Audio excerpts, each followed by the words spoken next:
जिथे ज्ञान विज्ञान संजीव होते, जिथे योग विद्येस सामर्थ्य येते, जिथे मानवाला मिळे मोक्ष गाथा, तुझ्या पायरीशी सदा नम्र माता,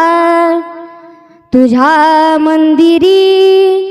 आर्त जीवास तृप्ती,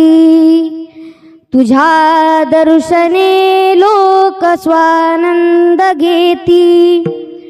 श्रुती धन्य झाल्या तुझे गीत गाता, तुझ्या पायरीशी सदा नम्र माता, आगा ज्ञान देवा मुक्ताई परे